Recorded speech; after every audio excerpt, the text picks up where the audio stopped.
So if you need to go get that quiz, and then I think there's 2 of you that still owe me the very first quiz, go in and take care of that. So questions on the 4.3, 8, 9, 10, or 11. Any questions I could help you with on any of those? Yeah. Sure can. Happy to. So number 11, we have y equals 5 minus 2 root x. And they're telling us that x equals 4.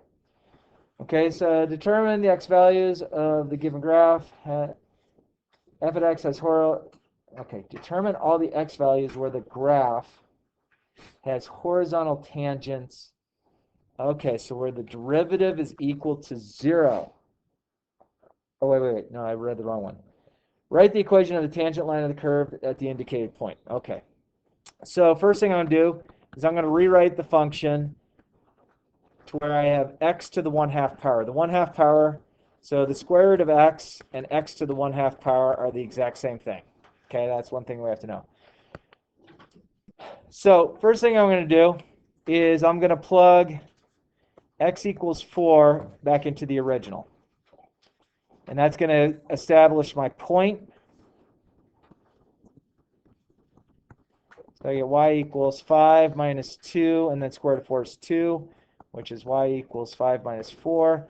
So my y value is 1. So I have a point at 4, 1. Okay, so that'll become my x1, y1. Okay, does that make sense so far?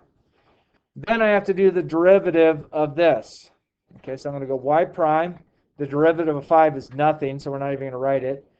I get negative 2, bring the exponent down, 2 times half, x, and then I'm going to subtract 1 from that. So I have to realize that 1 is the same thing as 2 over 2. So 1 minus 2, so that's to the negative 1/2. Okay, you could clean this up if you wanted to, because sometimes it'd be easier if you're plugging values in. If you realize these would cancel, reduce, so I get negative 1, and then it's over. Because this is a negative exponent, I could bring it and have square root of x downstairs. So from there, I'm going to take this 4 and I'm going to plug it in here. So that it's negative 1 over 2. So this is our slope of our tangent line to the equation. Okay, so I have to go back and I have to recall point slope, which is this. And values I'm going to plug in, I'm going to plug in x1, y1, and the slope. So y minus 1, well, it's a positive 1 here, so when I plug it in, it becomes the minus. The slope is negative 1/2. My x1 is 4, so when I plug it in, it becomes minus 4. So this is the equation to the tangent line at the value x equals 4 that would take place. So again, I want to just plug that into Desmos just so you can see what that is really meaning.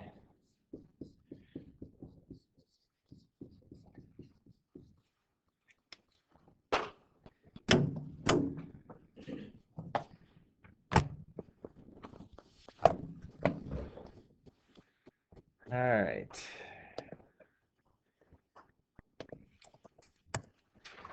Desmos, graphing calculator. All right. So we get y equals 5 minus 2. And if I want to find the square root, I'm going to go here. Looks like I have square root right there. Square root x. So that's what the equation looks like. And remember, we're going out to 4. So right here at 4, we're going to try. Right here at 4, we're going to find a tangent line. Remember, the tangent line kisses at once. So we're finding the equation of that. So when we plug the value in to the original, we get 4, 1, which is that point. So that is the point of tangency. Okay, so what I can do is this. And I'm just going to play with this, see if we can make this work. Plus table 4, oops, come on, 4, 1, let's enlarge this a little bit. Okay, so through that purple point, there is a horizontal line or a straight line that's going to work. And our equation that works, this is why Desmos is so nice, because I can plug it in whatever form, x minus 4. Now let's change that color. Why did you change the color? It's not letting me change color. Okay, well, that's fine. So basically what we found is this red line here, the original red is our original graph. So exactly at this point is where our point of tangency is. This is the equation, the linear equation that is tangent to the equation. So that's how you go about that problem. You okay? Life's good? Any other questions I can help you with?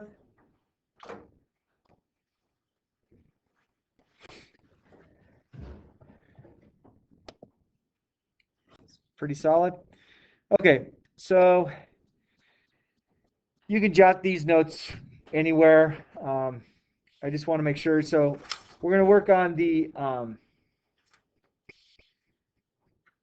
given the next sheet, which this is the 4.1 to 4.3 practice quiz, which is fine, but I want to take some notes on some of the problems. So I'm on the practice quiz, which I can give you the page number, but I can't. So I want to go to number 16. So we have f of x is equal to x squared over x minus 3. Okay? And we want to find the derivative of that. Okay, so before I find the derivative of that, I need to show you how to do a derivative of a few things. So I'm going to go, first off, I'm going to put this in parentheses. I'm going to change my equation to this.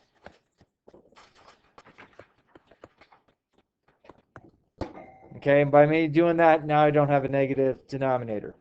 So if I have two things being multiplied by each other, a monomial and a binomial, like let's say I had some, this is made up, this is not on your page. So let's say I have something like this. F of x is equal to 2x to the 5th, x minus, I'm going too big. I don't want to go that big. Let's go 3x, x minus 2 raised to the 5th power. Okay? So when you're doing this type of derivative, first thing you're going to do is take the derivative of this. Well, that's just 3. Okay? You with me so far? Then when I take the derivative of this, the 5 comes down front. And I have x minus 2 raised to the 4th power. And then I have to take the derivative of the inside times 1. Okay? From there, you can just go ahead and clean it up. So 3 times 5 times 1 is 15. X minus 2 raised to the 4th. So the big thing on this, and this goes under something called, could go under the product rule, could go under the change. There's different rules that come in, but rather than trying to remember rules that take place, if you have a quantity times itself, take the very derivative of the very first. That gives us a 3. I think you're all probably okay with if I just had to take the derivative of that, get 3. And then when you take the derivative of a quantity, so some sort of binomial, take the derivative, bring that down, 5 times the normal minus 1, and then take the derivative of the inside, derivative of that is that. So that's a much different idea. So coming up with 15 quantity x minus 2 raised to the 4th power, that's the derivative of this. So you have to realize there's an inside derivative that you have to take as well. And the main way, I don't know how much of that we're going to see. I just want to make sure you're good. So let's apply this thought process to this. So f prime at x. Take the derivative of x squared. What's the derivative of x squared? 2x raised to the first, or just 2x, right? Then I'm going to take the derivative of this portion, okay? So I'm going to get times -1, x minus 3. This will be raised to the -2 because remember I'm subtracting 1 from the exponent. And then what's the derivative of the inside?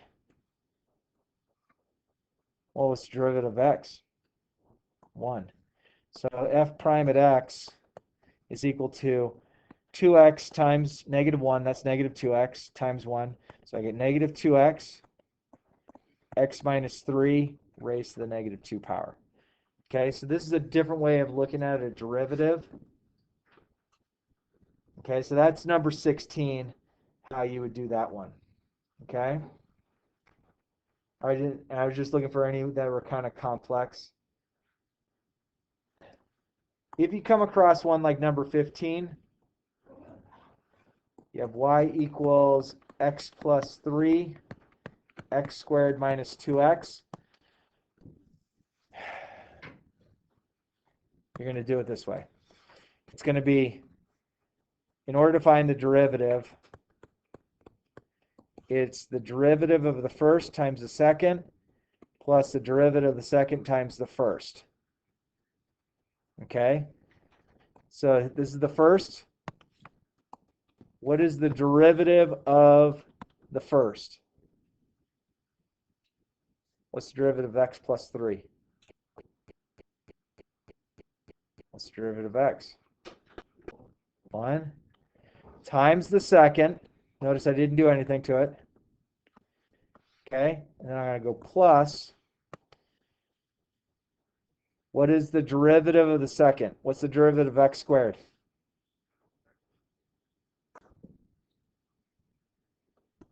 (2x), subtract 1. Derivative of -2x is -2 times the first. And you can stop there. Okay? I'm not going to ask you to go and distribute out big old things. It's fine if you can leave it as some long, drawn-out problem. Okay? Okay, so a few other things that I noticed where things got goofy with students. Okay, so this is kind of some, going back and just reviewing, making sure we're good. Is if I have, and this is on the front page of 4.1 to 4.3 practice quiz, if I have this given, oops, should be a 2, sorry.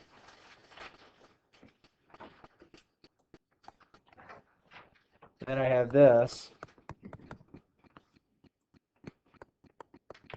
Okay, so first you have to realize the domain's being restricted.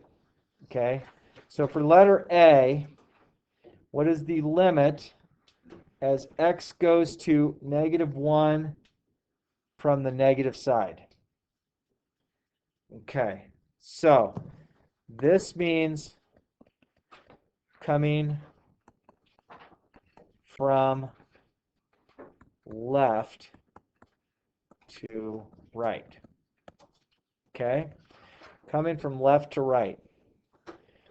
So the first one, because I'm coming from left to right, those are values that are less than, so I have to use this one. So I can just directly plug in -1 here. And that gives me -7 plus 2, which is -5. So the limit as x approaches -1 from the left, I use the top equation, even though the domain's bound. This just means I'm coming up from the left. But then if it says, hey, on letter B, what is the limit as x goes to -1 from the positive side of f at x? I'm going to use this bottom one, okay, because I'm now coming from right, coming from to left. So I use the bottom equation, so I get -2 times -1 plus 12. So that's going to give me 2 plus 12, which is 14. So the limit of x as x approaches -1 from the positive side is 14.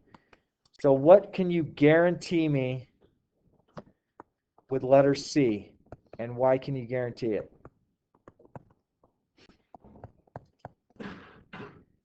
What does this bottom one mean if it doesn't have a raised, what's that? Does not exist, yeah. It does not exist because as I came from the left, I came to this value. As I came from the right, I got to this value. So if it's the limit's bound by the left or the right, it can exist. This, because I don't have any where it's going, this is coming from both sides. So if you're on a graph and you're coming from both sides and you get up to a certain x value, if it led to two different locations, it's not going to exist. But if I just came from one side and I got a number, or I came from the other side and got a different number, those do exist because I'm coming from those sides. But if it comes together, if they come together and they come to an exact same location, it exists. But if I come to two different locations, and that even includes if I have one that's going to infinity and one that's going to negative infinity, those would exist as I'm coming from the left or right side. But as I come from both, they're going to two different locations. So that's important to know on that. And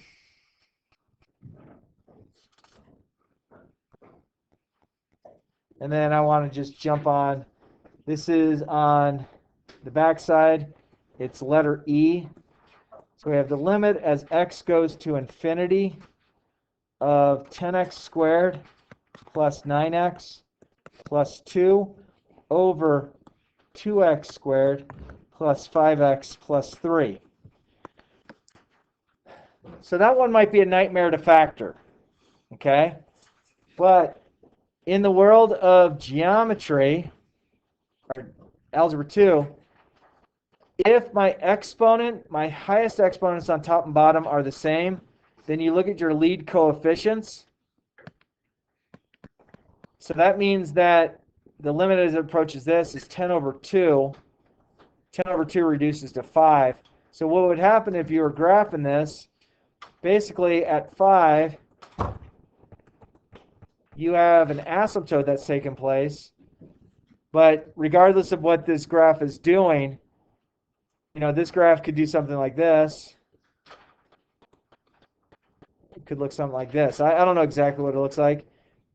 But as I am going to the right, I'm getting closer and closer to the y value of 5. Okay, so that's a big thing to know. So there's 3 rules in Algebra 2 that you can apply. It had to do with the end behavior. The end behavior when you're going to the infinity, so when you're going to positive or negative infinity, the end behavior goes with these rules. If degree top is less than the degree on bottom,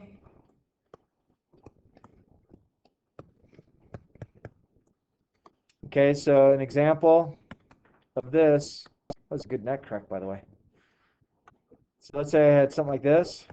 So the degree on top, so let's say I had x to the third plus 7, or x to the second plus 7x plus 5 over x to the fifth plus 7x plus 10. If this takes place where this degree is less than this degree, then y equals 0 is going to take place as a horizontal asymptote. And this would be if you have your limit, if x is going to positive or negative infinity, you would get 0. The second rule from Algebra 2, if the degree on top is equal to the degree on bottom,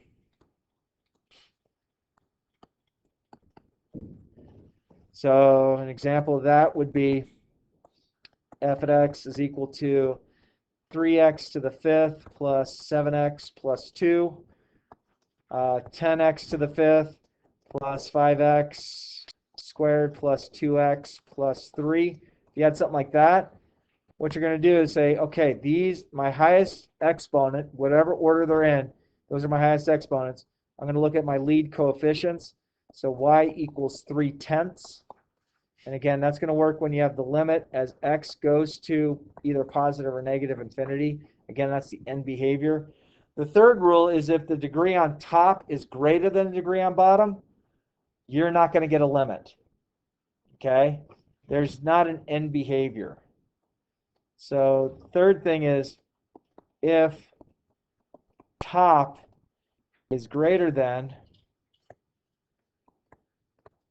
bottom. So if we had something like this, come on, go down there. So let's say I had f of x is equal to 3x to the fifth plus 7x squared plus 2x plus 3 over x squared minus 7x plus 2. If I look at the degree on top and the degree on bottom, I don't have a horizontal asymptote.